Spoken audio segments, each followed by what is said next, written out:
A gente vai mergulhar agora numa das histórias mais impressionantes que existem. É um confronto épico, sabe? De um lado, um rei com poder absoluto que se achava o dono do mundo. Do outro, três jovens com uma fé que simplesmente não se dobrava.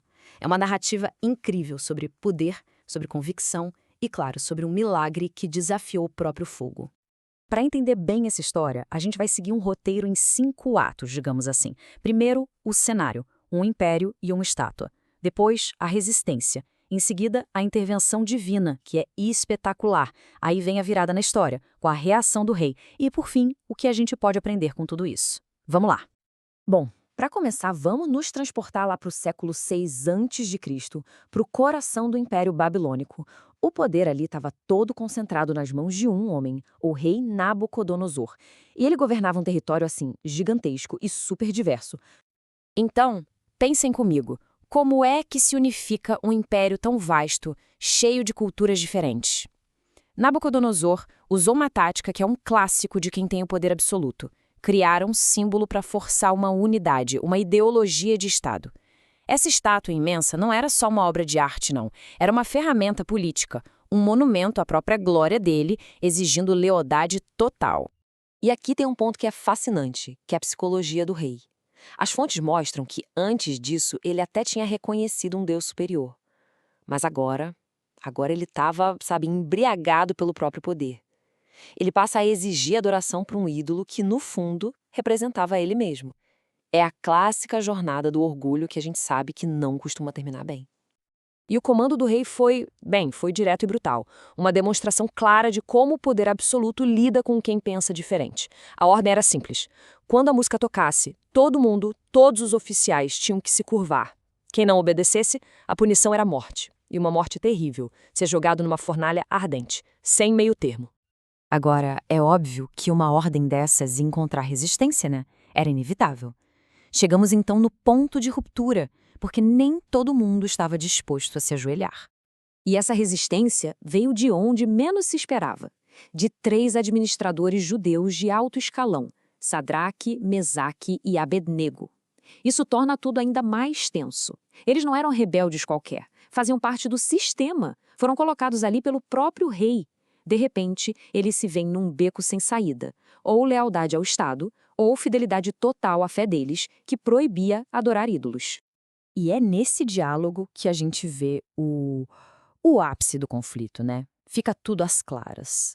De um lado, o desafio arrogante do rei, basicamente dizendo meu poder é maior que o de qualquer deus, e do outro, uma fé tão profunda que não dependia de um milagre para continuar firme. A resposta deles é impressionante. Essa foi a palavra final deles, uma declaração poderosa de que a integridade não estava à venda. Eles estavam literalmente prontos para morrer, mas não estavam dispostos a quebrar os princípios deles. Bom, o desafio foi aceito, e a consequência foi imediata. A reação do rei foi uma explosão de fúria cega, totalmente descontrolada e, francamente, aterrorizante. A raiva de Nabucodonosor foi tão irracional, tão exagerada, que ele mandou superaquecer a fornalha a um nível extremo. Tão extremo que o fogo matou os próprios soldados que estavam cumprindo a ordem dele. É um retrato perfeito de como a tirania acaba se autodestruindo. E aí, enquanto o rei assistia, esperando ver aqueles 3 homens serem consumidos pelo fogo, ele ficou perplexo. O que era para ser uma execução virou um espetáculo inexplicável. Um milagre diante dos olhos dele. No meio daquele inferno de fogo, ele não viu 3, mas 4 figuras, caminhando tranquilamente, ilesas. As fontes interpretam essa 4ª pessoa como uma presença divina. Alguns dizem um anjo. Muitos veem ali uma manifestação do próprio Cristo, antes mesmo de sua vinda à Terra. E aqui, olha, está o pulo do gato dessa história. O ponto central mesmo. A salvação não veio antes da fornalha, para livrar eles do problema. Não! Ela veio dentro da fornalha. Deus não impediu a aprovação. Ele entrou na aprovação junto com eles.